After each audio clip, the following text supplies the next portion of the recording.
Do you like cheap products? Do you like things arriving quickly? I'm guessing you do, so by extension you probably like, or at least benefit from, the Suez Canal. With over 20,000 ships and over 1 billion tons of cargo passing through the canal on average yearly, this man-made waterway is a pretty big deal. There's a reason it's instantly a global news story the second anything happens to the canal. But it's not just ships and cargo that use the canal. Over time, sea life has transited the canal, affecting both the Mediterranean and Red Sea and beyond. This phenomenon of wildlife using the Suez Canal to migrate to new regions is known as Lessepsian migration, named after the designer of the canal, Ferdinand de Lesseps. The vast majority of these so-called Lessepsian migrants have moved from the Red Sea to the Mediterranean for a few reasons. For one, the Red Sea is slightly higher in elevation, about 30 centimeters, but enough to mean water flows into the Mediterranean rather than the other way. The Mediterranean also generally has more hospitable conditions and lower species diversity than the Red Sea, making it more vulnerable to invasive species. The Red Sea, by comparison, has higher salinity and greater saturation of ecological niches. This phenomenon wasn't a surprise. It was actually predicted by many in the scientific community when the canal was first being built in the mid-1800s. Louis Vaillant, a French zoologist, stated in 1865 that the Suez will doubtlessly bring about an interchange of the species. By the early 20th century, research missions from major universities and scientific institutions were conducting missions to the Suez region. Lessepsian migration began almost immediately after the canal's opening, with the Great Bitter Lake being one of the first places affected.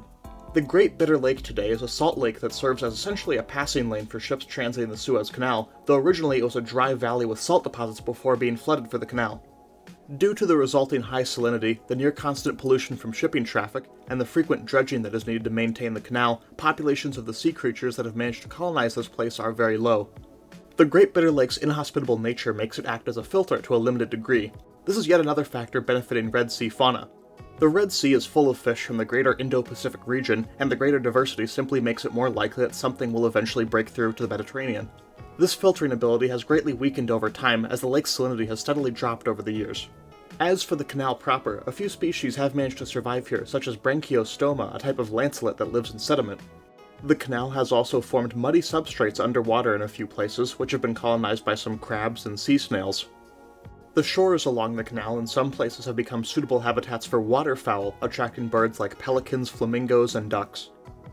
These lagoon-like areas are perfect for many Red Sea species, who are able to tolerate weird salinities and dirty water due to those same conditions existing in many areas of the Red Sea. These fish, as you'd probably expect, are all quite hardy and adaptable. They are typically euryhaline, meaning they can tolerate a wide range of salinities. They're also quite versatile in what they feed on, being non-selective with their food. These fish are almost entirely substrate dwellers, with almost no fish adapted to the open ocean living here. Interestingly, fish in the canal tend to be slightly larger than their counterparts in the ocean for reasons that aren't well understood. The canal's fauna had largely stabilized by 1902 or so, and has remained mostly unchanged to this day, and around 80 species of fish are believed to inhabit the canal. But let's move on to the main area of interest, the Mediterranean itself. Two quick but important points to bring up. Firstly, no species in the Mediterranean has gone extinct due to Lessepsian migration. Some native species have been displaced or had to change niches, but nothing is believed to have gone extinct. Secondly, this actually isn't a totally new phenomenon. Lessepsian migration has been happening for thousands of years at least, though the construction of the Suez Canal was still by far the most impactful event and allowed for it on a much greater scale. At least back to the Egyptian 12th dynasty, humans have been building various navigation channels in the Suez region, which would occasionally allow ocean life to cross between the seas. The Nile River's flooding also sometimes contributed, temporarily bridging the gap between various small lagoon areas. These ancient precursors, however, pale in comparison to the dramatic acceleration of species seen after the completion of the Suez Canal. By the end of the 1800s, Red Sea fish were already being reported in small numbers around Port Said. The first recorded Lessepsian migrant was the hardy head silverside, a small fish that can survive in both fresh and salt water. Specific data on what kinds of fish started showing up and when is generally lacking for the first half of the 20th century. Available data from a few scientific expeditions and from local fisheries show a steady increase in non-native species in the region and a slow decline of native species. This is fairly unique behavior in regards to invasive species. Typically, a sharp increase in the invasive population is seen, followed by a dramatic crash. What has happened in the Mediterranean suggests a methodical exploitation of underutilized niches by these Red Sea invaders. Lessepsian migrants have especially become common around the Levantine coast, affecting the Israeli and Lebanese fishing industries primarily. About 15% of the fish population here is Lessepsian migrants today, and they make up about half the fish caught each year. Many of these are actually quite valuable, however, and they're often preferred over similar native fish. Some popular migrant fish include yellow-striped barracuda, brush-toothed lizardfish, and the gold-band goatfish. Malta has been especially aggressive and proactive in dealing with migrant fish in recent years, with several citizen science programs for identifying and tracking invasive species. The focus has been primarily on poisonous and venomous fish like the silver-cheeked toadfish and lionfish. The initiative has also encouraged the public to eat certain species of Lessepsian migrants, mainly shrimp. Of the 6 commercially significant shrimp species in the Mediterranean, 4 are Lessepsian migrants. These include the Japanese tiger prawn, grooved tiger prawn, speckled shrimp, and peregrine shrimp. These species have gained popularity in Malta, Cyprus, and the Levant, now constituting approximately 80% of Israel's shrimp catch. This trend has largely benefited the shrimp industry, as these migrant species inhabit shallow waters where shrimp were previously absent, and native species, such as the classic rose shrimp, continue to thrive in deeper waters. Prey Lessepsian migrant species have actually contributed to an increase in native populations in some cases by serving as food for predator species. Klunzinger's ponyfish, a Lessepsian migrant, has become a common food source for the native false albacore, for example. Lessepsian migration has come to refer to specifically Red Sea fauna moving to the Mediterranean, though the opposite has also happened, known as counter- or anti-Lessepsian migration. This primarily happened during the summer months, when the Nile River's flooding would temporarily shift the elevation of the seas slightly, just enough to change the current in the canal. This phenomenon ended after 1965, however, when the Aswan High Dam was constructed, bringing an end to seasonal Nile flooding. This has altered the waters of the Mediterranean, making the sea marginally saltier due to the reduction of this key freshwater inflow. A small temperature increase was also recorded, making the Mediterranean even more habitable for Red Sea biota. Besides this, climate change and the global rise in sea temperatures has aided Lessepsian migration. Mediterranean fish generally prefer colder waters, forcing them to live at greater depths, ceding the shallower waters to Red Sea migrants. This is partially why anti-Lessepsian migration is so rare. The Red Sea is just too warm for many Mediterranean fish. Still, a few species have managed to make the journey. Most of these haven't been able to compete properly in the Red Sea, though some niches have been filled. The cushion starfish has managed to colonize some lagoon areas around the southern tip of the Sinai Peninsula, an area with less competition due to extreme temperature swings throughout the year. A few fish are believed to be anti-Lessepsian migrants, such as the stone bass, European sea bass, spotted sea bass, comber, and golden mullet. It's a little hard to say for sure if these are indeed migrants, since migration towards the Red Sea simply hasn't been studied nearly as much. It is also possible that things such as passive transportation, such as in the ballast tanks of ships, could have brought these creatures to the Red Sea, making them not true Lessepsian migrants. Ballast tanks often enable species to travel great distances and spread globally, and they have done so in another place via another project designed by Ferdinand de Lesseps, the Panama Canal. The interoceanic invasions here haven't been nearly as dramatic or as sudden as with the Suez, but it has still happened to a limited degree.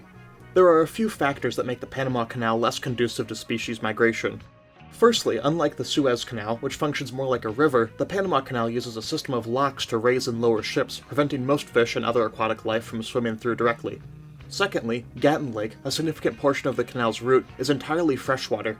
While some sea creatures can withstand periods of high salinity, very few can survive the drastic transition from saltwater to freshwater. However, this dynamic may be starting to shift. Gatun Lake itself has been mostly populated by invasive species since the lake's creation in 1913, mainly by bass species. Interestingly, some marine species have also managed to colonize Gatun Lake. Initially, this was only in a few isolated lagoon-like areas nearest to the canal's locks, where saltwater can get trapped and form pockets of high salinity. Recent data collected from 2019 to 2023 has found that approximately 75% of the lake's fish population now consists of marine fish. Many of these are large predators, which will undoubtedly affect the entire ecosystem of the region, though it is currently too early to say what the specifics of that will be. This change has only occurred very recently, after the Panama Canal's expansion was completed in 2016. Marine fish successfully transiting freshwater is an extremely rare occurrence, and there were only around a dozen documented cases of species doing this before. Some small or highly mobile species have been known to cross between the Atlantic and Pacific using the Panama Canal before, species such as gobies, blennies, and the Atlantic tarpon. Post-expansion, however, new species, especially slower and larger ones, have migrated through the canal. The majority of these have migrated from the Atlantic to the Pacific. Various types of snooks, jacks, catfish, and snappers have been detected, but most concerningly, lionfish are also in the region. Lionfish have already decimated ecosystems in the Gulf of Mexico and Caribbean, and while they aren't believed to have entered the Panama Canal yet, the potential is there and researchers are keeping a close eye on them. And all of this is just talking about the fish. Invertebrates have also exploited the canal, with species of slugs and snails having colonized Gatun Lake. Ballast tanks often transport invertebrates long distance they'd have no hope of crossing on their own, and certainly no chance without the Panama Canal. While these don't seem to have had major impacts on ecosystems around the canal yet, they have been known to transport parasites to new areas, which could become an issue over time. The canal's recent expansion has had adverse effects on the local fishing industry, with catches of the popular tilapia and peacock bass dropping sharply in recent years. The slow increase in salinity of Gatun Lake also threatens the drinking water of Panama as a whole, and a new dam to create a new artificial reservoir is currently being planned to alleviate this issue. This is pretty off topic, but while I was researching this, I came across a sect in South Korea that says saltwater and freshwater fish can live in the same water if you pray hard enough, and that is quite something. They also claim they can cure heart disease if you drink the special water they have. Gonna guess that maybe something is in the water there, but probably not anything good. Okay, back to canals, right. Canals don't just connect oceans, there's tons more that join rivers and lakes. One that has had some interesting and surprisingly far-reaching ecological consequences is the Volga-Don Canal, connecting the, wait for it, Volga and Don rivers in Russia. The creation of large reservoirs in this area, as well as a continuous deep-water channel, had both immediate and long-term consequences. The rivers themselves have gotten warmer near the canals, warming around 3 degrees Celsius since 1960. The flow of the rivers has also slowed, and combined with the new reservoirs, have created lake-like conditions in many areas. Many areas downstream of the canal have been taken over by invasive fish as a result, with species such as European cisco, smelt, and nine-spine stickleback now dominating these ecosystems. Various invertebrates have been invasive between the rivers long before the canal was constructed, surviving in ballast tanks of ships, back when the area was merely a portage instead of a canal. Both zebra and quagga mussels have taken over the canal's locks and reservoirs, as well as Chinese mitten crabs. These now regularly hitch rides on ships and are now spreading throughout Europe. Of course, the consequences go farther than just the rivers themselves. Connecting the Volga and Don has allowed for a link, albeit very meandering and long, between the Caspian and Black Seas. A very direct victim of this has been the Caspian seal, because yes, the Caspian Sea has seals, I really had no idea. They're unfortunately endangered, and suitable habitats for them have become rarer and rarer over the last few decades. A type of jellyfish called the sea walnut became common in the Caspian Sea in the 1990s, reducing the population of the small fish species that Caspian seals eat. It's not entirely bad for endangered species, though. The European eel, critically endangered due to habitat loss and overfishing in much of Europe, has been able to spread to less salty areas of the Caspian Sea. Not a significant population here, yeah, but hey, it's some good news for eels, I guess. Some other inland seas that have been unfortunately affected by invasive species are the North American Great Lakes. These lakes have long been connected by various canals and portages, so it's no surprise these are considered the most invaded freshwater ecosystems in the world. About 200 species from other parts of the world live in the Great Lakes, though most of these don't cause significant issues and can coexist for the most part with native fauna. The Great Lakes used to have natural barriers preventing this, of course, but humans have been meddling here for a long time. Did you know the Erie Canal is 200 years old? Is it not crazy to anyone else that we were building stuff like this in 1826? The Erie Canal has been a highway for invasive species for essentially its entire existence, though mostly for plants. A fish that has become a problem recently is the round goby, an aggressive fish that has outcompeted many native species. They eat pretty much everything, especially the eggs of native species. They also eat invasive species like the zebra and quagga mussels. Yeah, these things are ubiquitous in North America and Europe. They're like glitter, they just go everywhere. The culprit for both the goby and mussel spreading is yet again ballast water, which has brought some interesting species to these lakes. The St. Lawrence Seaway very directly connects the world's oceans to the Great Lakes. Though these are some of the smallest cargo vessels that go out on the open ocean, they travel to all corners of the world. Recently, the blood-red mysid, a sort of shrimp-like crustacean native to the Caspian Sea region, has been spotted in the Great Lakes, carried by these ships through the St. Lawrence Seaway. They've been known to outcompete the native opossum shrimp, which would have huge ripple effects on the ecosystem if they were to be significantly reduced in population.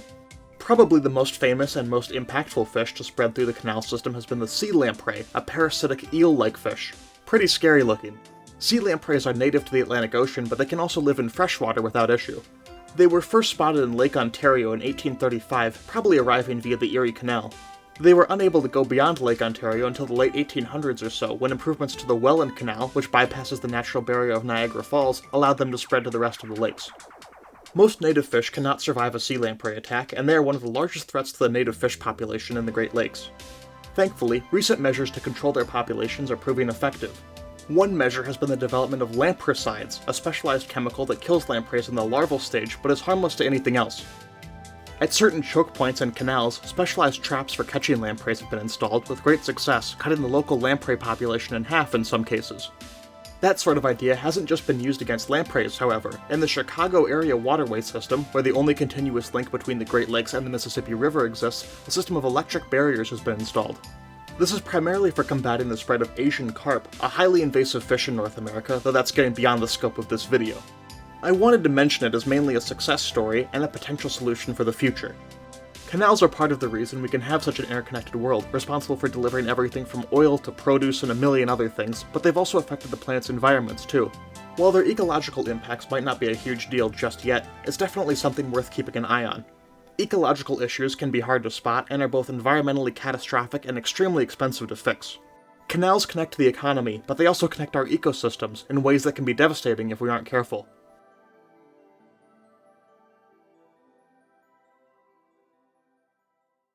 الرقم الذي طلبته غير موجود بالخدمة.